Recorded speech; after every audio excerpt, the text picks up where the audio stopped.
The fluorescent lights of the diner hummed their tired song above me, casting everything in a sickly yellow glow that made even the chrome counters look jaundiced. My feet ached, the kind of deep, bone-tired ache that comes from standing for 12 hours straight in shoes held together more by hope than stitching. I could feel every crack in the worn linoleum through the paper-thin soles as I wiped down table 7 for what felt like the 100th time that night.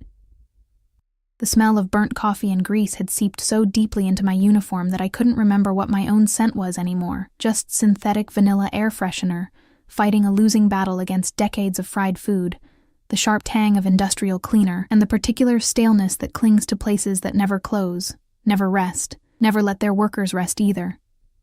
"Emma, table 12 needs refills." Gary's voice cut through my exhaustion, and I nodded automatically, grabbing the coffee pot with hands that had long since stopped feeling the heat through the handle. 3 a.m. The dead hour. The hour when the city held its breath between the drunks stumbling home and the early risers heading to work. The hour when I felt most invisible, most forgotten, just another shadow moving through shadows. My phone buzzed in my apron pocket as I poured coffee for a trucker who didn't look up, didn't say thank you, didn't see me at all. I was a ghost in a grease-stained uniform. And that was fine. Being invisible meant being safe. Being overlooked meant being left alone.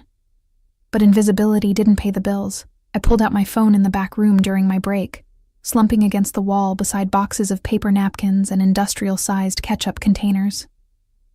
My daughter's face smiled up at me from my lock screen. Lily, 5 years old, gap-toothed and perfect, staying with my mother tonight like she did every night I worked the graveyard shift. The text from my ex, Marcus, glared up at me. "Can't make the child support this month. Got some debts to handle. You understand?" I didn't understand. I never understood how a man could create a life and then treat that responsibility like an optional subscription he could cancel when inconvenient. But anger was a luxury I couldn't afford, and tears had stopped coming months ago. My finger hovered over his contact.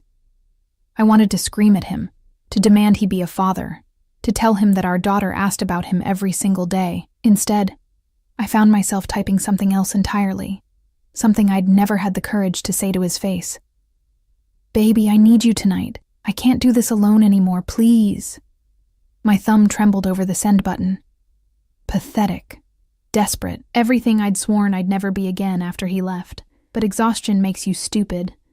Makes you reach for things you know will only hurt you more. I pressed send. The whoosh of the message leaving made my stomach drop immediately.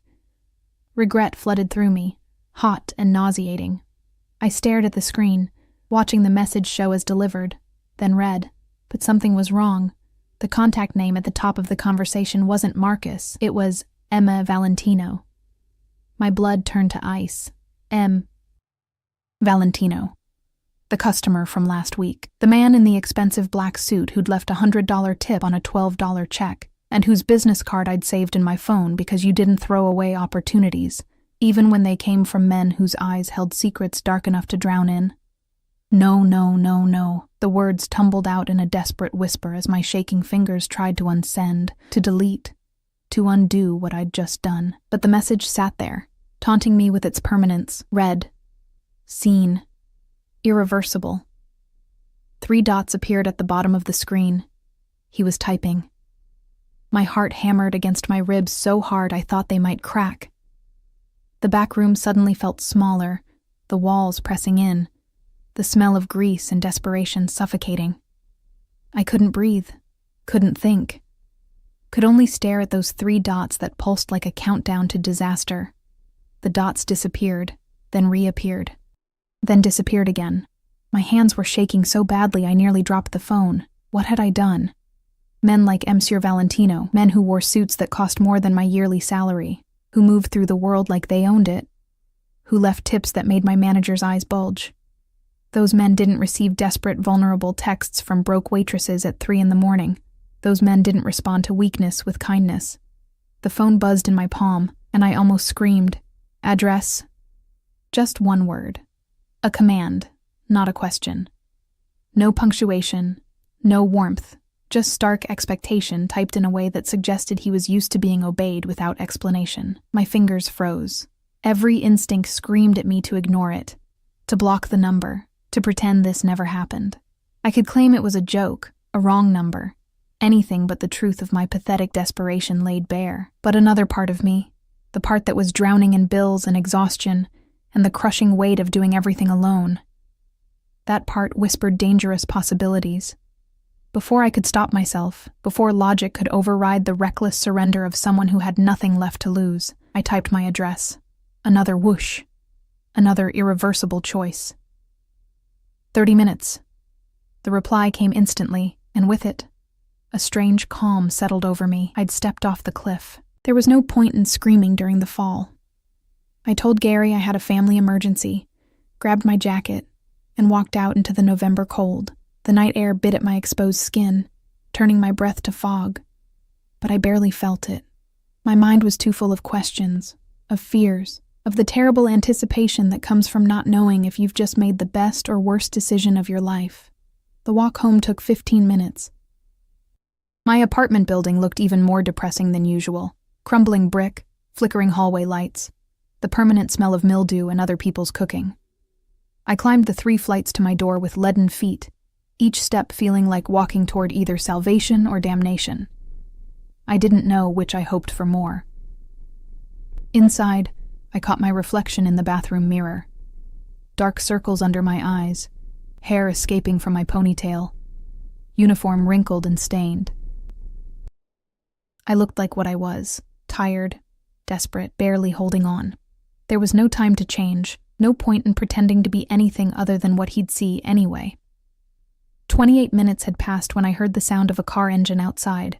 Not the usual backfiring, wheezing sounds of the neighborhood vehicles, but something smooth, powerful, expensive. I moved to the window, pulling back the faded curtain just enough to peer down at the street. A black SUV idled at the curb, windows tinted so dark they reflected nothing but the streetlight's orange glow. As I watched, a second SUV pulled up behind it, identical in every way except for the quiet menace it exuded. The back door of the first vehicle opened. A man stepped out, and even from 3 stories up, even in the dim light, I could see that he didn't belong in this neighborhood. His long black coat moved like liquid shadow, and even the way he stood, utterly still, utterly aware, spoke of controlled violence and absolute authority. 2 more men emerged from the second SUV, flanking positions, hands hidden in their coats in a way that made my mouth go dry. Then he looked up, directly at my window, directly at me. I stumbled back from the curtain, heart in my throat, but it was too late. He'd seen me. And now he was moving toward the building entrance with the fluid grace of a predator who'd already decided his prey wasn't going to run. My phone buzzed. Open the door. I stood frozen in the center of my tiny living room, surrounded by Lily's scattered toys and my secondhand furniture, listening to the sound of footsteps climbing stairs, getting closer, closer, until they stopped right outside my door. A knock. Not aggressive, not impatient. Just 3 measured raps that somehow conveyed more threat than any amount of pounding could have. My hand reached for the doorknob before my brain could override it. Some part of me, maybe the part that had already surrendered, already fallen, needed to see what happened next. I opened the door. Monsieur Valentino stood in the hallway, and up close, he was devastating. Not handsome in any conventional sense. His features were too sharp, too severe, carved from something harder than flesh. His jaw was defined in a way that suggested clenching, control, barely contained force. Dark hair swept back from a face that might have been beautiful if it weren't so terrifying. But his eyes, God, his eyes, they were the color of smoke and steel, cold and assessing, taking in every detail of me, my apartment, my life in a single sweeping glance that felt like being X-rayed, stripped, seen in a way I'd never been seen before. The scent hit me then, expensive cologne underlaid with something darker, something like gunpowder and cedar and power. It filled the doorway, filled my lungs, made my head spin. Behind him in the hallway, I could see the 2 men from the SUV taking positions at either end of the corridor. Guards, protection, or perhaps just witnesses to whatever was about to happen. You're going to invite me in, Emma. His voice matched everything else about him. Low, controlled, with an accent I couldn't quite place. Italian, maybe. Russian. Something that came from money and violence in equal measure. He knew my name. Of course he knew my name. How did you invite me in? Not a request. A command delivered with the absolute certainty of someone who'd never been refused anything in his life. I stepped back, and he moved forward, entering my space, my home, my life with the inevitability of a storm that had been building on the horizon for weeks. The door clicked shut behind him, and the sound felt like a prison door locking. Or maybe it sounded like freedom. He didn't sit, didn't ask permission to look around. Just moved through my living room like he was cataloging everything, the water stain on the ceiling, the duct tape holding together the corner of the couch, Lily's pink backpack hanging on a hook by the door with a unicorn keychain dangling from it. His gaze lingered on that backpack for a moment too long, and something shifted in his expression. Not softening. Men like him didn't soften, but a recalibration, like he was adjusting some internal equation I didn't understand. You have a daughter. Not a question. Yes. My voice came out smaller than I intended, and I hated myself for it. I straightened my spine, forced myself to meet those steel-gray eyes. She's with my mother tonight. He nodded once, as if confirming something he already knew. Of course he already knew. Men who traveled with armed escorts didn't walk into situations blind. The text, he said, turning to face me fully. The space between us felt charged. Dangerous, like the air before lightning strikes. It wasn't meant for me. No. There was no point in lying. It was meant for my ex, Marcus. I stopped, swallowing hard against the humiliation rising in my throat. I made a mistake. You saved my contact as M. Valentino. He took a step closer, and I fought the urge to retreat. Why? You left me your card, last week at the diner. You said if I ever needed anything, I meant if you needed a job, Emma. A real job. Another step.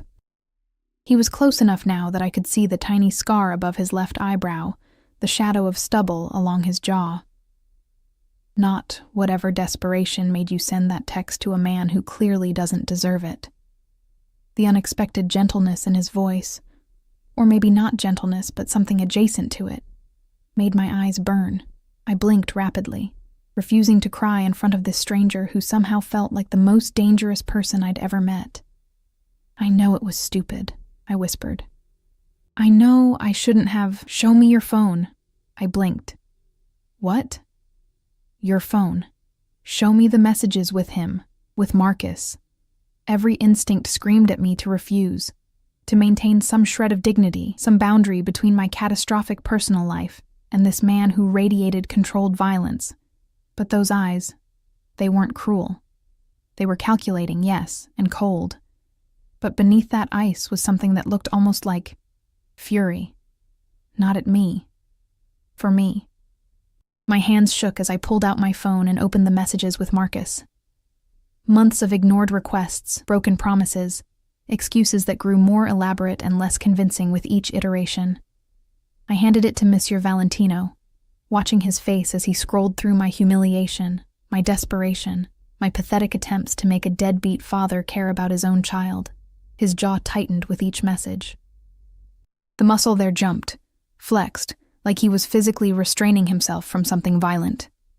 He owes you money. Still not a question. Child support. But it's fine. I can... How much? It doesn't matter. How much, Emma? His voice dropped lower, took on an edge that made my stomach flip. Command and promise wrapped together in 3 words. $4,200. But really, I shouldn't have... He pulled out his own phone, typed something with quick, efficient movements, then pocketed it again. Less than 30 seconds. Whatever he'd just done, it was already in motion. You'll have it by morning. I stared at him. I can't accept. You're not accepting anything. He's paying what he owes you. Monsieur Valentino handed my phone back, his fingers brushing mine for just a moment. Even that brief contact sent electricity shooting up my arm. Plus interest for making you beg. How are you going to... I stopped, because suddenly I understood the way he moved, the guards outside, the absolute certainty in his voice when he made promises. Oh God, You're going to hurt him. I'm going to have a conversation with him about responsibility. He said it so calmly, like discussing the weather, about what happens to men who abandon their children and ignore their obligations. I should have been horrified, should have told him no, told him to leave, called the police. But instead, a dark satisfaction unfurled in my chest, warm and terrible and shamefully sweet. Why? The question escaped before I could stop it. Why do you care? You don't even know me. He was quiet for a long moment, studying me with those smoke-colored eyes that seemed to see everything I was trying to hide. Finally, he reached out slowly, giving me time to pull away, and tucked a strand of hair behind my ear. His fingers were warm against my temple, surprisingly gentle for hands that I suspected had done terrible things. My father walked out when I was 6, he said quietly. Left my mother with nothing. 3 kids, no money, no options. I watched her destroy herself, trying to keep us fed, keep us alive. His hand dropped, but his eyes held mine captive. I watched her become invisible, just like you're trying to be. And I swore that when I had power, when I had resources, I would never let another woman suffer that way if I could prevent it. The confession hung between us, raw and unexpected. This man, this dangerous, powerful man, had just shown me a wound I suspected he rarely acknowledged. I'm sorry, I whispered, about your mother. Don't be sorry. Be smart. He stepped back, putting professional distance between us again. But something had changed. Some barrier had cracked. The job offer is still open. I own several legitimate businesses. Restaurants, a hotel, a security company. You're clearly intelligent, hardworking. You deserve better than this. He gestured around my apartment, but there was no judgment in the movement. Just stating facts. What kind of work? Suspicion crept into my voice despite myself. I won't do anything illegal. Something that might have been amusement flickered across his face. I'm not asking you to. I need someone to manage the front office at my security company. Answer phones, schedule appointments, handle basic bookkeeping. Standard office work. $25 an hour. Health insurance, daycare assistance. $25 an hour. I was making $9.50 at the diner. That's too much, I heard myself say. For office work. That's what competent work is worth. What you're making now is exploitation. He pulled out another business card, this one cream-colored, embossed with gold lettering. Think about it. But Emma? Yes? Don't send desperate texts to men who don't deserve them. And don't work yourself to death for people who see you as disposable. He moved toward the door, then paused, looking back at me over his shoulder. You're not invisible, not to me. Then he was gone, leaving only the scent of expensive cologne and the business card burning a hole in my palm. I stood frozen in my living room for what might have been minutes or hours, my mind spinning. What had just happened? A mafia boss, because that's what he clearly was, despite the talk of legitimate businesses, had just offered me a job, had just promised to collect money from my ex, had just looked at me like I was something worth seeing. My phone buzzed. A text from an unknown number. This is Marcus. I'll have the money to you by 9 a.m. All of it. I'm sorry for being a deadbeat. That won't happen again. I read it 3 times, trying to reconcile the terrified, formal tone with the Marcus I knew, the one who couldn't be bothered to respond to texts about his daughter's birthday or school events. Another text from Monsieur Valentino's number. Sleep well, Emma. We'll discuss the job tomorrow. I didn't sleep. How could I? Instead, I lay in my creaky bed, staring at the water-stained ceiling, trying to understand what force I'd just invited into my life. Because that's what he was, a force. Inevitable, powerful, dangerous. And I was terrified by how much I wanted to surrender to it. Morning came gray and cold. I'd maybe dozed for an hour, my dreams full of smoke-colored eyes and the scent of cedar and gunpowder. At 8:47 a.m., my phone dinged with a notification from my bank app. Deposit, $40,200. I stared at the screen until my eyes blurred. He'd actually done it. However he'd done it, and I didn't want to know the details, he'd made Marcus pay. At 9:15, there was a knock on my door. I opened it to find a man in a black suit. Not Mr. Valentino, but clearly one of his people. He handed me an envelope. Mr. Valentino asked me to deliver this. Inside was a contract for employment at Valentino Security Solutions, along with a note in sharp, angular handwriting. Start Monday, 9 a.m. Address below. Bring your daughter if childcare falls through.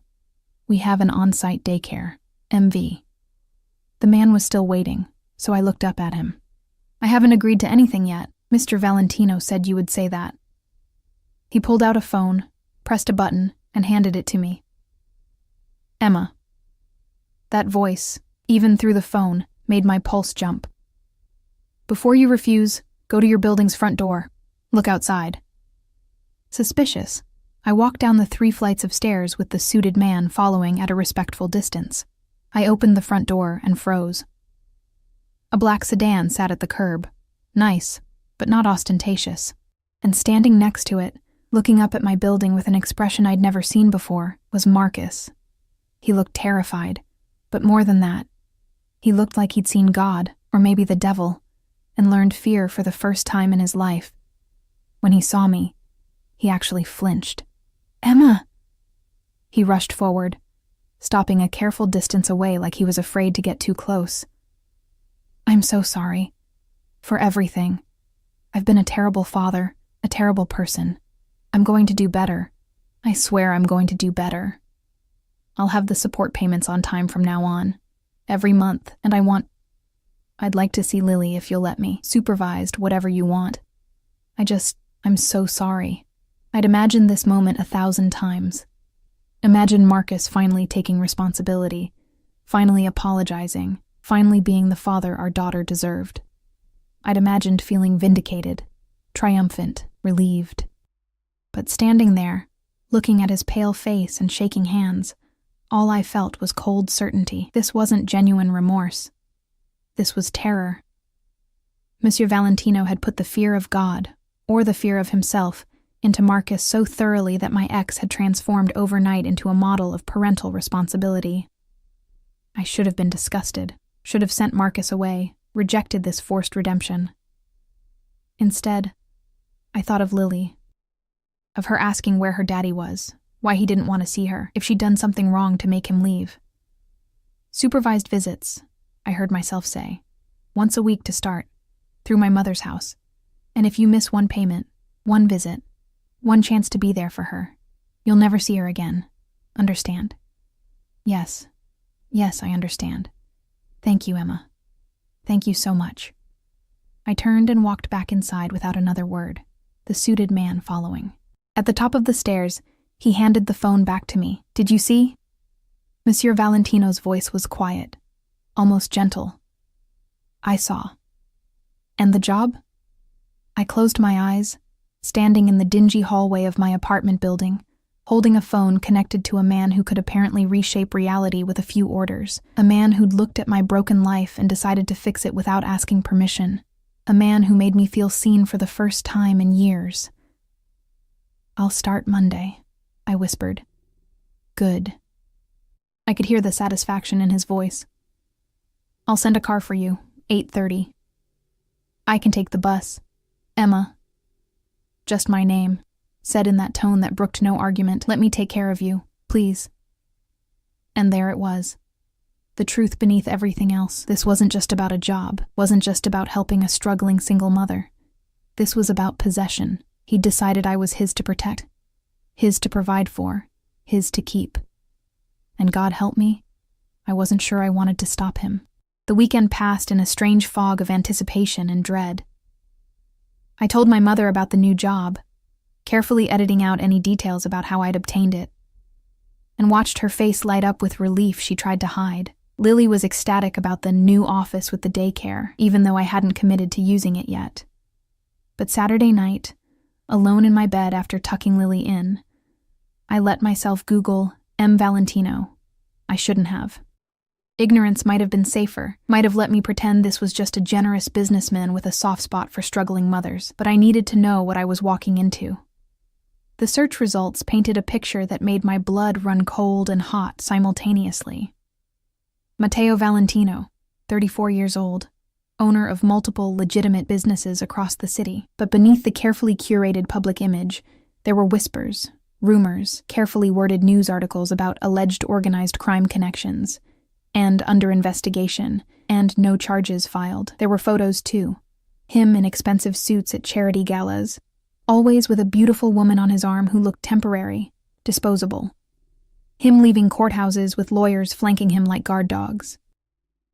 Him at a restaurant opening, cutting a ribbon while men in dark suits watched the crowd with predatory awareness. In every photo, his eyes held that same cold calculation I'd seen in my apartment. The eyes of a man who'd built an empire on violence and fear, even if the tax returns said otherwise. I should have been terrified. I was terrified, but I was also exhilarated in a way that made me hate myself a little. Monday morning arrived too quickly. At 8:25, I stood at my apartment window in my best outfit.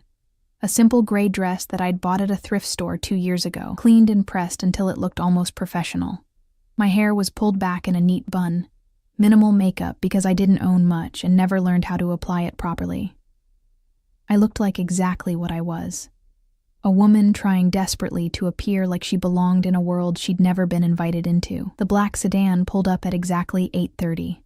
Not the SUVs from before, but something sleeker, more subtle. A man in a dark suit, not the same one from before, stepped out and looked up at my building. My phone buzzed. He's here. MV.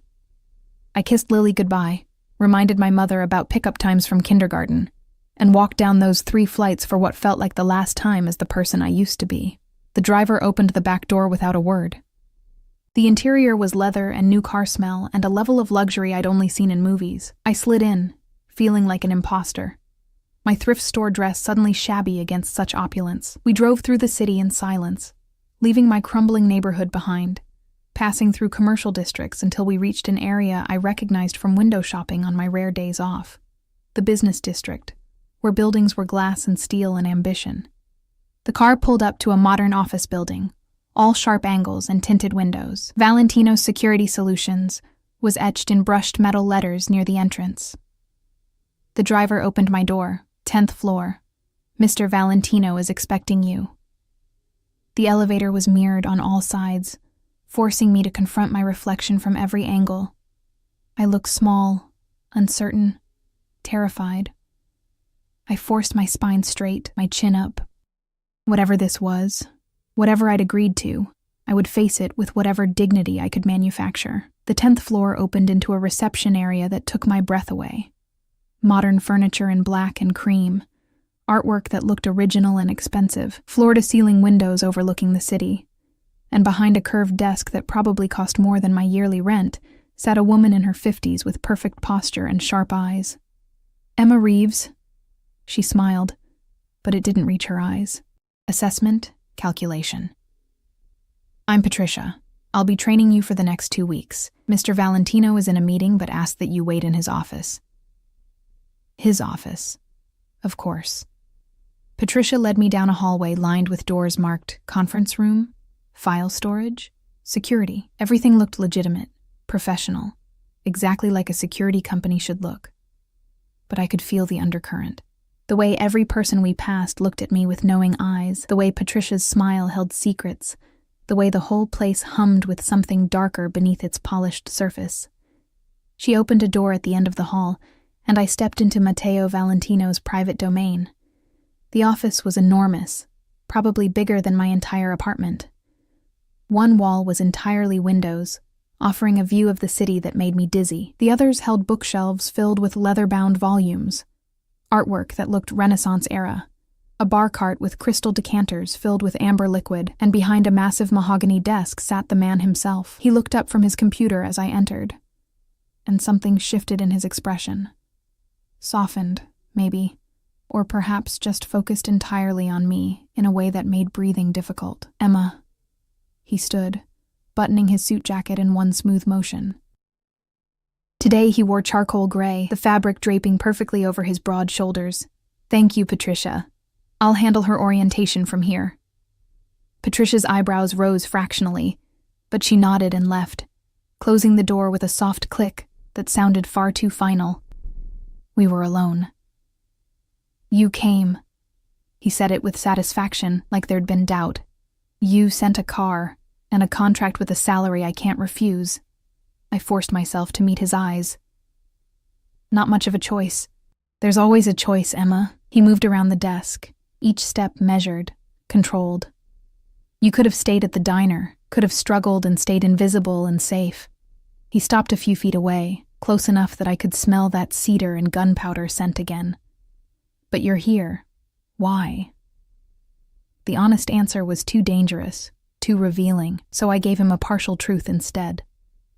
Because my daughter deserves better than what I could give her on a waitress's salary. And?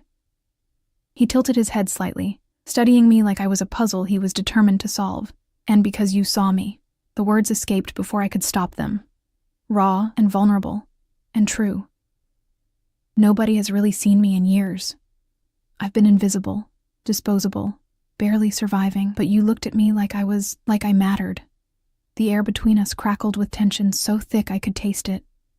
Metallic and dangerous and intoxicating. You do matter. He reached out slowly, giving me time to pull away, and cupped my face with one hand. His palm was warm, his thumb brushing across my cheekbone with devastating gentleness. More than you know. More than is probably wise. I don't understand. My voice came out breathy, uncertain. You don't know me. One desperate text and you've changed my entire life. Why? His jaw tightened, that muscle jumping again. For a long moment, he just looked at me, those smoke-colored eyes burning with something I couldn't name. Because when I saw you at that diner, he said quietly, working yourself to exhaustion, invisible to everyone around you, I saw my mother. I saw every woman who's been ground down by life and men who didn't deserve them. I saw someone who deserved protecting. His thumb traced my lower lip, and my breath caught. And then you sent that text, so desperate and vulnerable and honest, and I knew I couldn't let you drown. I wouldn't. So this is charity? I tried to sound offended, but it came out weak. No, Emma, this is far more selfish than that. He leaned closer, his breath warm against my face. This is possession. This is me deciding you're mine to protect, mine to provide for. Mine. I should have been terrified, should have run. Instead, I leaned into his touch like a starving thing finally being fed. I'm not a possession, I whispered, even as everything in me screamed to surrender. No, you're a person. A brilliant, strong, stubborn person who's been fighting alone for too long. His other hand came up to frame my face, holding me gently but firmly. Let me fight for you. Let me give you what you need. Let me... A knock at the door shattered the moment. Mateo stepped back smoothly, his expression shifting instantly to cool professionalism, though his eyes still burned. Come in. A man entered, tall, broad-shouldered, with a scar running down his left cheek. He glanced at me briefly, then focused on Mateo. We have a situation, the shipment. I'll handle it. Mateo's voice was cold now, businesslike. The gentleness from moments ago had vanished like it never existed. Give me 10 minutes. The man nodded and left. Mateo turned back to me, and I saw the walls coming up, the professional distance reasserting itself. Patricia will handle your training today. Learn the systems, the procedures. I'll check on you this afternoon.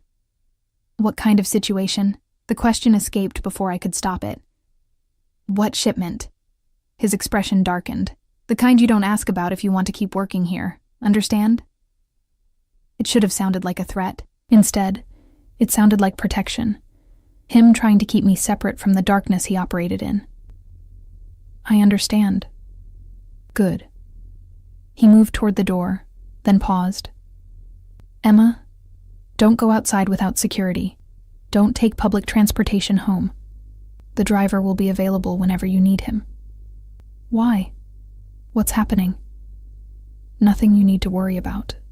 Just trust me. Please.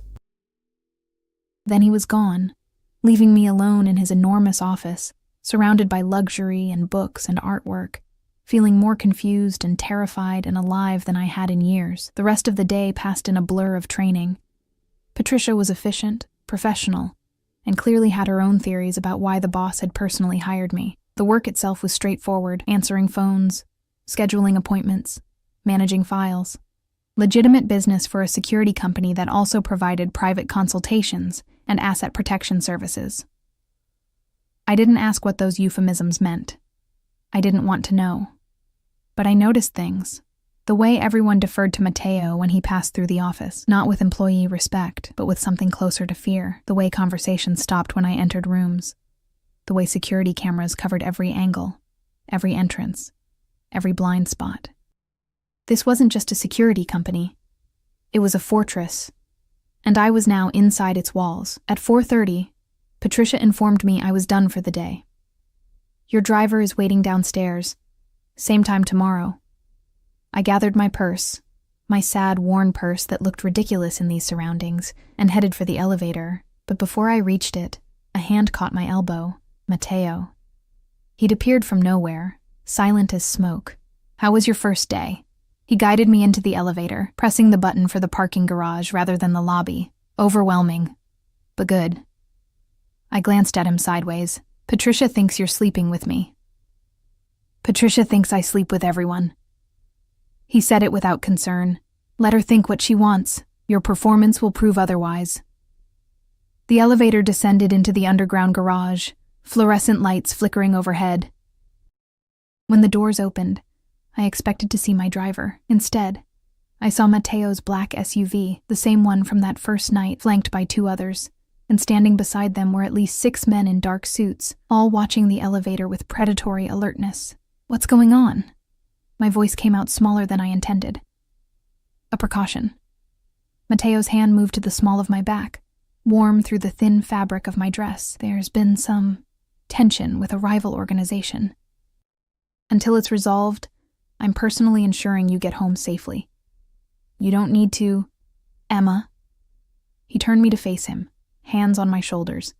"Don't argue, please. Just let me do this." The raw need in his voice stopped my protest. This wasn't about control. This was about fear. His fear that something might happen to me. "Okay," I whispered. Relief flooded his face. He guided me to the SUV, his hand never leaving my back, his body positioned between me and... What? Threats I couldn't see? Dangers I didn't understand? The drive back to my neighborhood was silent except for the quiet hum of the engine. But I could feel Matteo's tension, the way his eyes constantly scanned the streets, the way his phone buzzed repeatedly with messages he ignored. When we pulled up to my building, he got out first, scanning the area before opening my door. All 6 security personnel had followed us, creating a perimeter that felt both protective and terrifying. "I'll walk you up," Matteo said. Not a request. We climbed the 3 flights in silence, his presence behind me solid and warm and overwhelming. At my door, I fumbled with my keys, hyper-aware of him watching me, of the guards stationed at the stairwell exits, of how drastically my world had changed in 72 hours. I got the door open and turned to say goodbye. But Matteo pushed past me into the apartment, checking rooms with quick efficiency: living room, kitchen, bathroom, bedroom, making sure I was safe, that no one was hiding in shadows. Only then did he relax fractionally. "Tomorrow you're moving," he said. I blinked. "Excuse me?" "Here isn't safe. I'm moving you and your daughter to a secure location.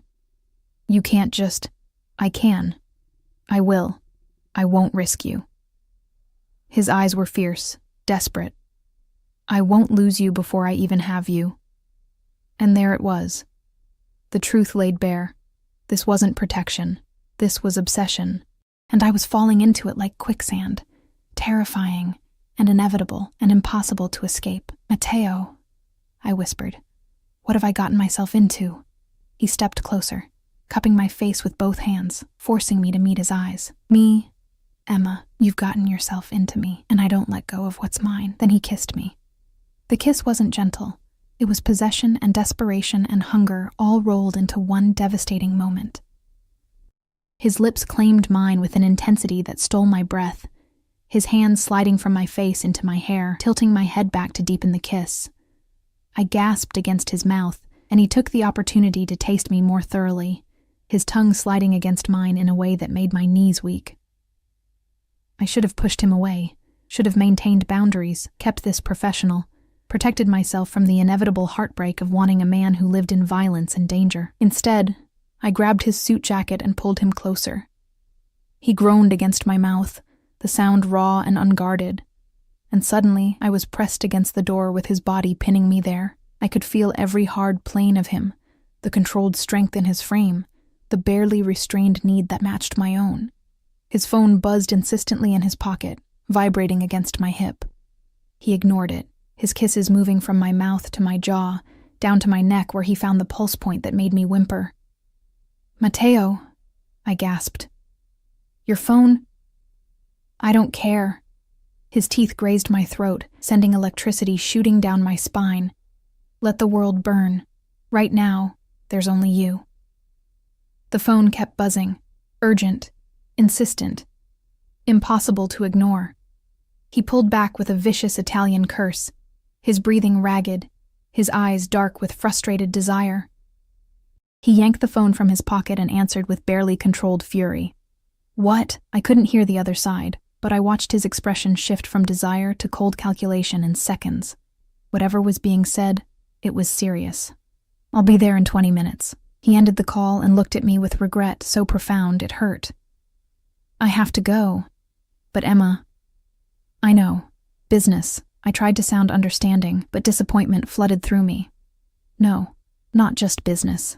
He cupped my face again, forcing me to look at him. "A problem I need to handle so you stay safe. So everyone I care about stays safe. Do you understand? This isn't me choosing work over you.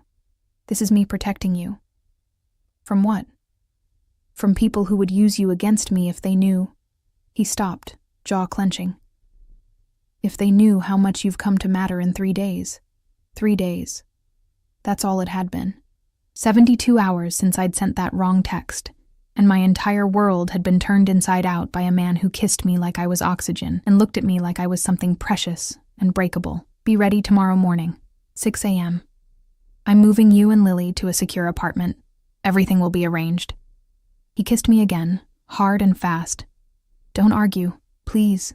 Then he was gone, taking his security team with him, leaving me alone in my apartment with kiss-swollen lips and a racing heart, and absolutely no idea how I'd fallen so hard, so fast, for a man who lived in shadows. I didn't sleep that night either. Instead, I packed. Not everything. Matteo had said he'd arrange everything, which probably meant my shabby belongings would be replaced with things that matched his standards. But I packed Lily's favorite toys, our photos, the few things that mattered beyond their monetary value. At midnight, my phone rang. Unknown number. "Hello? Emma Reeves?" A woman's voice, cold and amused. "You don't know me, but I know you. I know you're working for Matteo Valentino. I know you have a daughter named Lily, 5 years old, attends Riverside Elementary." My blood turned to ice. "Who is this?" "Someone who wants you to deliver a message to your new employer. Tell him that Isabella Marchesi sends her regards. Tell him that everything he's trying to protect can be taken away. Tell him..." The line went dead. I sat frozen on my bed, phone trembling in my hand. Someone knew about Lily. Someone was threatening my daughter. I called Matteo without thinking, my fingers shaking so badly I could barely dial. He answered on the first ring. "Emma? What's wrong?" The words tumbled out. The call, the threat, the woman's name. By the time I finished, I was crying, panic clawing at my throat. "Listen to me very carefully." His voice was deadly calm, which somehow made it more terrifying. "Lock your door. Push furniture against it. Don't open it for anyone except me. I'm sending a team now. They'll be there in 5 minutes. When they knock, they'll say, 'Valentino sends his regards.' That's how you'll know they're mine. Do you understand?" "Yes," I whispered. "Is Lily with you?" "No, she's at my mother's. Give me the address. Now." I did, hating how my voice shook, hating the fear that had wrapped around my chest like a vice. "I'm sending people there too. Your mother and daughter will be brought to you within the hour." "Emma?" His voice softened slightly. "This is my fault. Isabella is..." She's someone from my past. Someone who wants to hurt me by hurting what's mine. But I swear on everything I have, nothing will happen to you or Lily. Do you believe me? I don't know, I admitted. I don't know anything anymore. 3 days ago, I was invisible. Now people are threatening my daughter because of you. Silence, heavy and weighted with guilt. I know, he finally said. I know, and I'm sorry. But Emma, it's too late to go back. Isabella knows about you now. The only way to keep you safe is to keep you close, to protect you properly. Will you trust me? Please? What choice did I have? I'd stepped into his world, and now my daughter was in danger because of it. Okay, I whispered. Good girl. My men are outside your building now. Let them in. I heard the knock. 3 measured raps, just like that first night. Valentino sends his regards.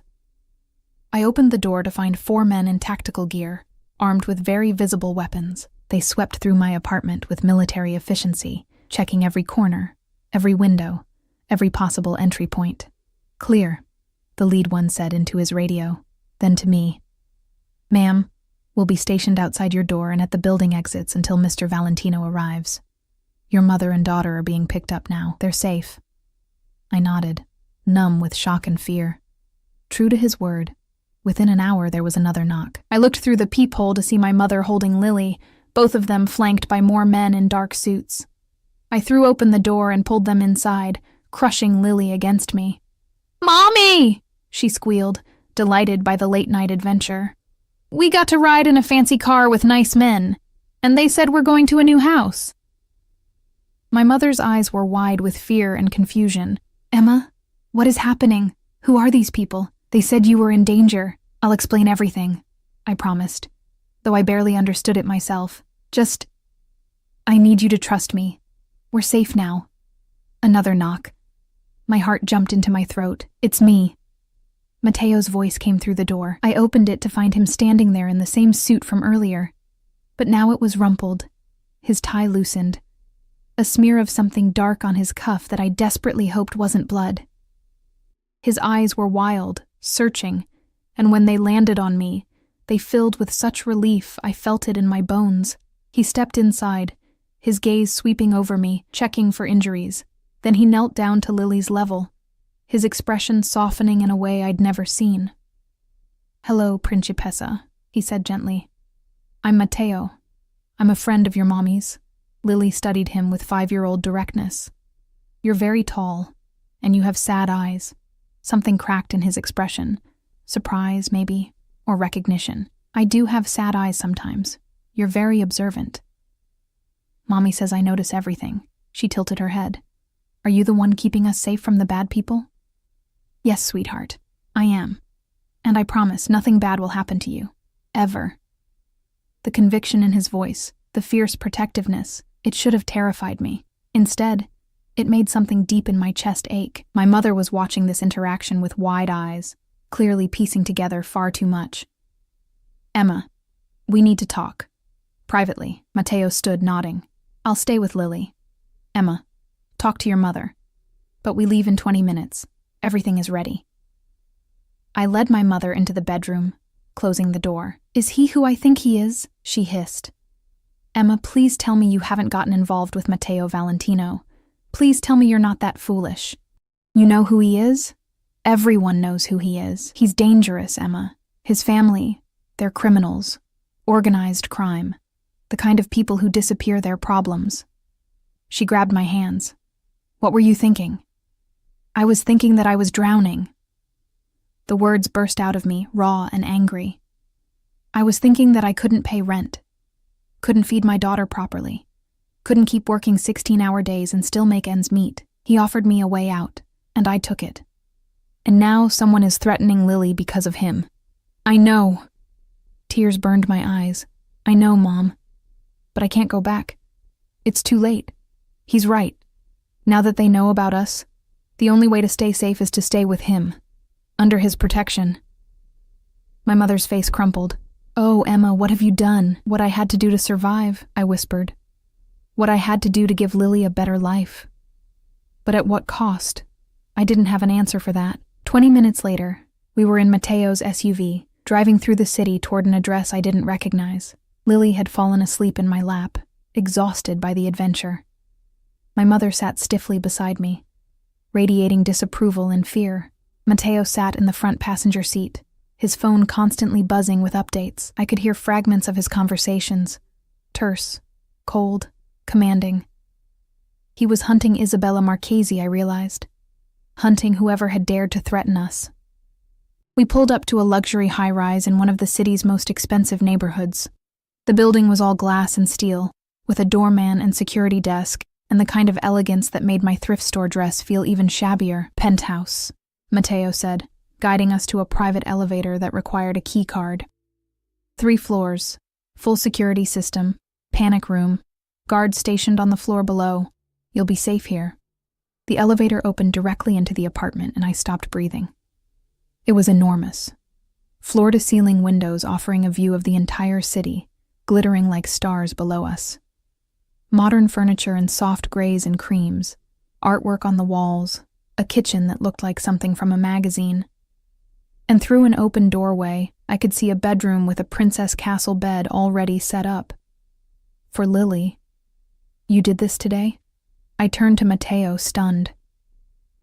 While handling whatever crisis pulled you away, you arranged all of this? I have people.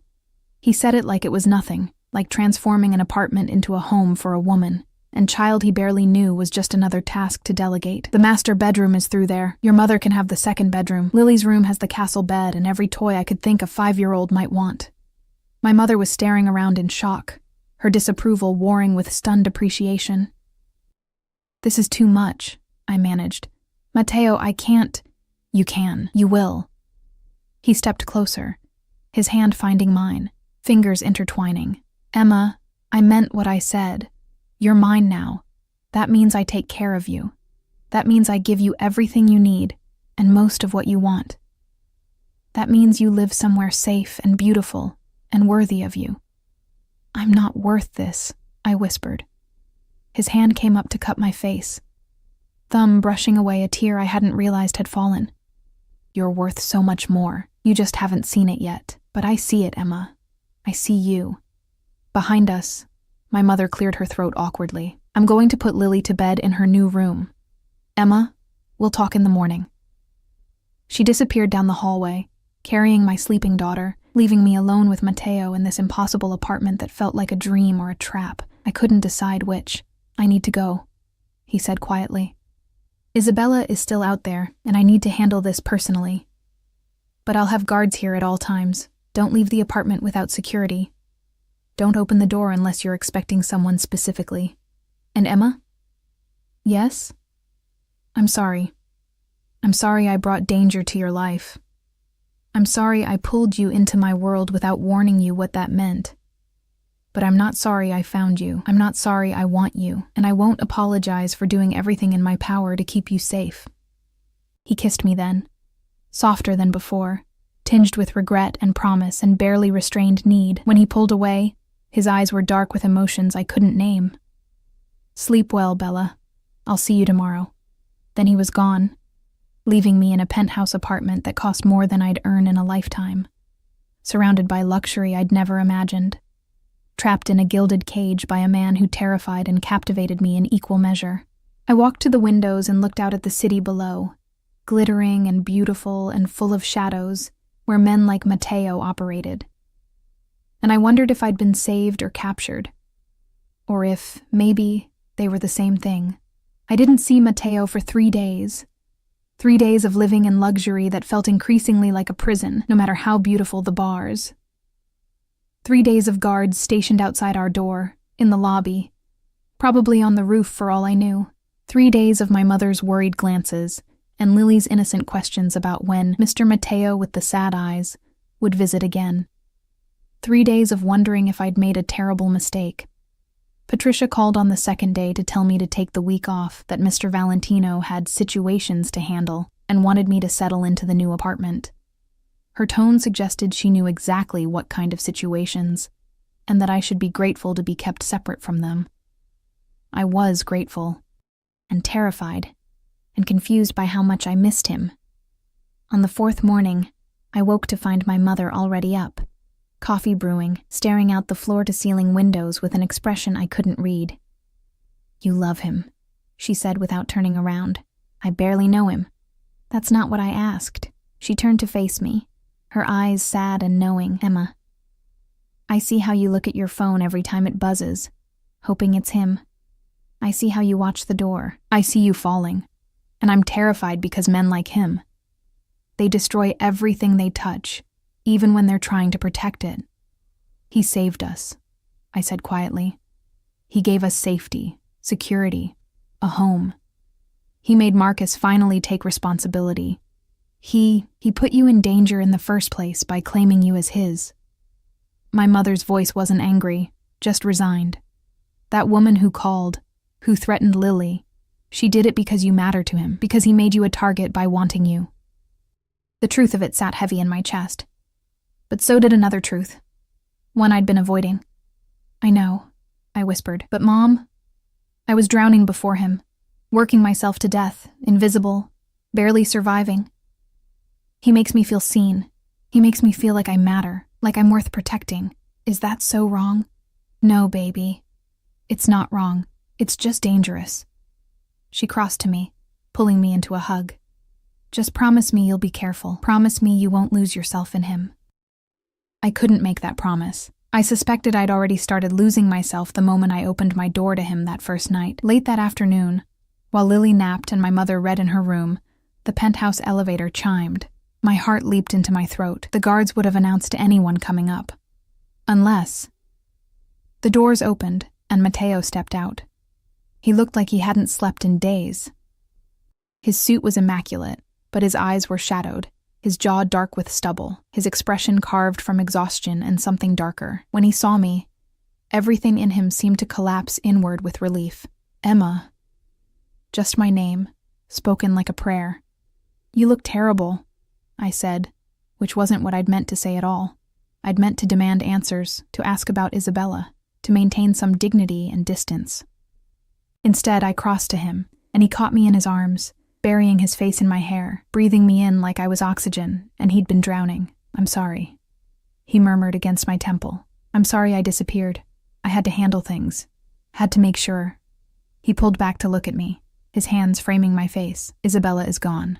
She won't be a threat anymore. You're safe now. Lily is safe." I didn't ask what gone meant. I didn't want to know the specifics of what he'd done to protect us. 3 days, I whispered.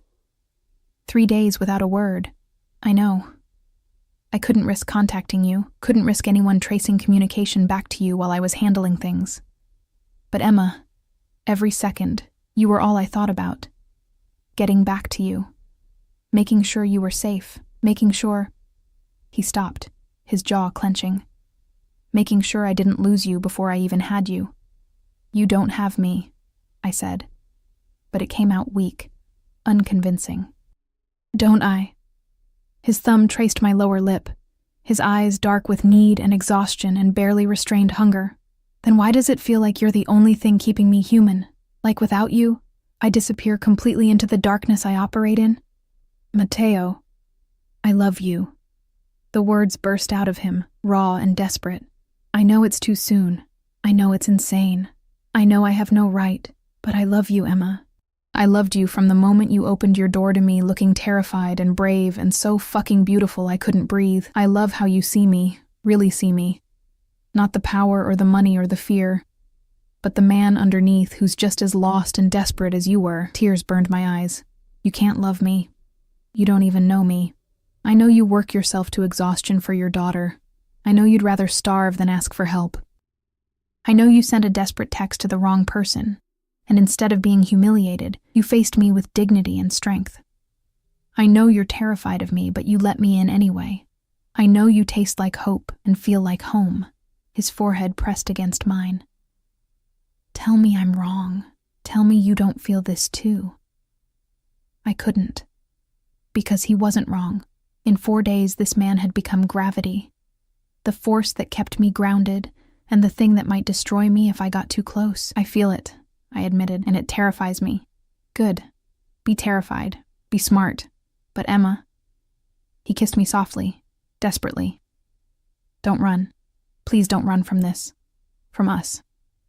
Mr. Mateo. We broke apart to find Lily standing in the hallway, rubbing sleep from her eyes, her face lighting up when she saw him. You came back. Mommy said you were busy with important things, but I knew you'd come back. Mateo's expression transformed. All the cold, hard edges melting into something achingly gentle. He crouched down to her level. Of course I came back, Principessa. I made you a promise, didn't I? To keep you and your mommy safe. I always keep my promises. Can you stay for dinner? Grandma is making pasta, and Mommy says I can have 2 desserts because we're celebrating our new house. He glanced at me, question in his eyes. I should have said no. Should have maintained boundaries, kept him at arm's length until I understood what this was, what we were becoming. Instead, I nodded. Relief and joy flooded his face. Emotions I suspected he rarely let himself feel. I would love to stay for dinner. Dinner was surreal. Matteo Valentino, alleged crime boss, sitting at our table eating my mother's pasta, and listening to Lily's rambling stories about kindergarten with the patience of a saint. My mother watched him with wary assessment, clearly torn between maternal protectiveness and grudging appreciation for how gentle he was with Lily. And I watched him transform.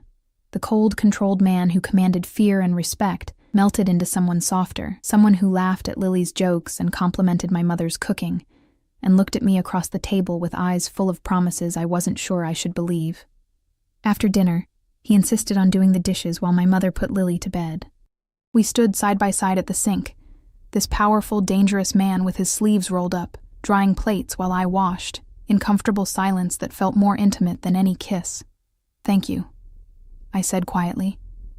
For dinner, for being gentle with her, for Emma. He set down the plate he was drying and turned to face me. You don't need to thank me for treating your daughter with kindness. She's incredible. Brave and bright, and so much like you, it hurts. She asked me yesterday if you were going to be her new daddy. The words escaped before I could stop them. Mateo went very still. What did you tell her? That you were my friend, that you were helping us, that... I stopped, swallowing hard.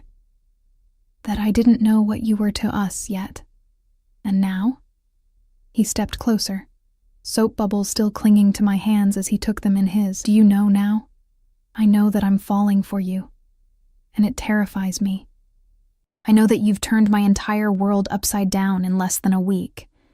I know that you're dangerous and violent and everything I should run from. I looked up at him, letting him see everything I felt, and I know that I don't want to run. I want to fall, even if it destroys me. The kiss he gave me was different from the others. Slower, deeper, full of promise and possession, and the kind of desperate tenderness that comes from finally admitting the truth. When we broke apart, both breathless, he rested his forehead against mine. I will never hurt you intentionally. I will protect you with everything I have. I will give you and Lily the life you deserve. But Emma, I need you to understand what choosing me means. Tell me. It means you'll always have guards. It means there will always be danger lurking at the edges. It means you can never be truly invisible again, because being mine makes you visible to everyone. My allies, my enemies, everyone. It means accepting that the man you love operates in darkness, even as he tries to keep you in the light. And if I can accept that? I asked. If I choose you anyway? His arms came around me, pulling me close, his face buried in my hair. Then I spend the rest of my life proving you made the right choice. I spend every day earning the gift of your trust. I become the man Lily thinks I am when she looks at me with those innocent eyes. Someone worth believing in. You already are, I whispered. You just don't see it yet. 3 months later, I stood in the same penthouse, but everything had changed.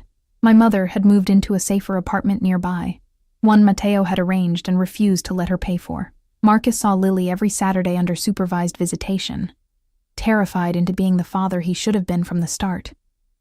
And I had transformed from an invisible waitress into someone who managed Mateo's legitimate businesses with efficiency that surprised even Patricia. But more than that, I'd become his.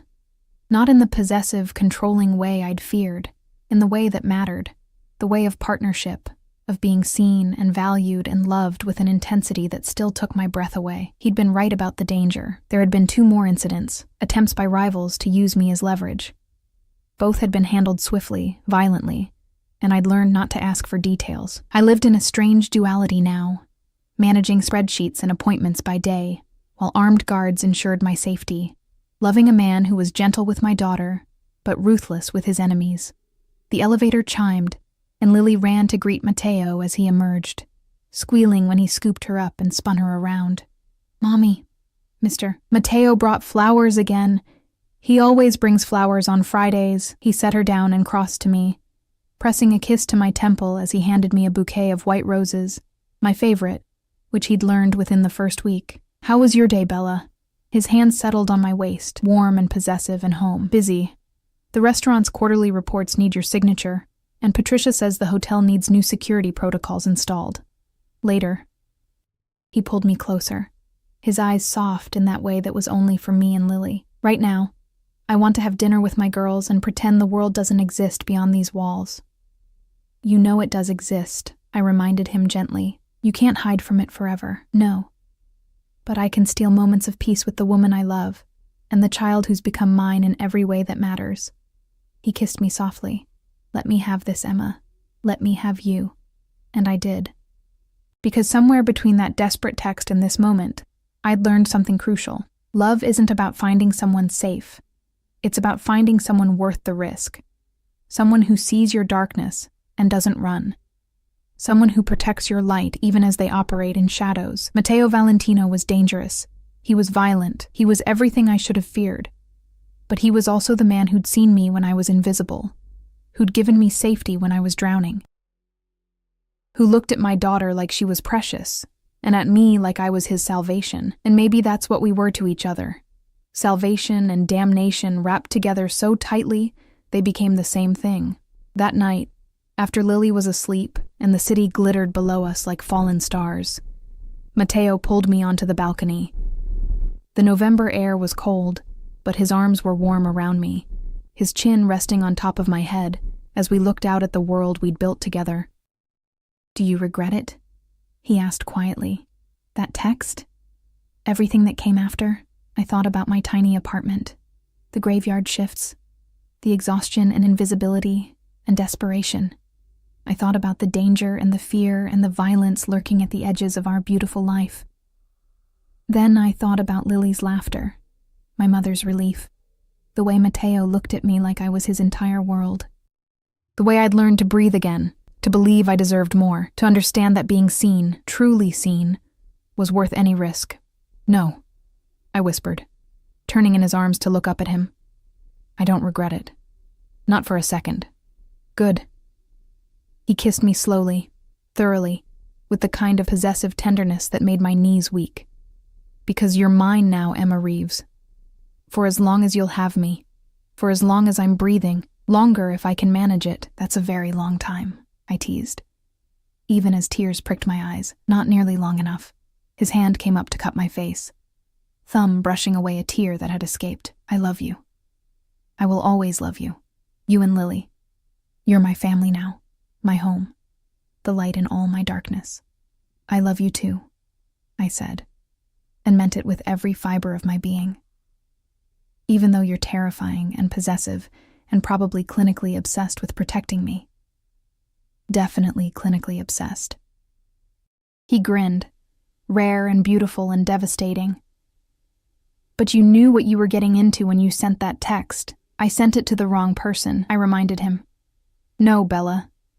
He pulled me closer, his lips brushing mine. "You sent it to exactly the right person. You just didn't know it yet." And as he kissed me under the stars, in a penthouse paid for by money I didn't ask about, surrounded by guards protecting us from threats I barely understood, I realized he was right. That desperate, vulnerable text had been meant for someone who didn't deserve it. Instead, it had found someone who did, someone who'd looked at my brokenness and decided to protect it, someone who'd seen my strength and decided to nurture it, someone who'd taken my desperation and transformed it into something beautiful and terrifying and real.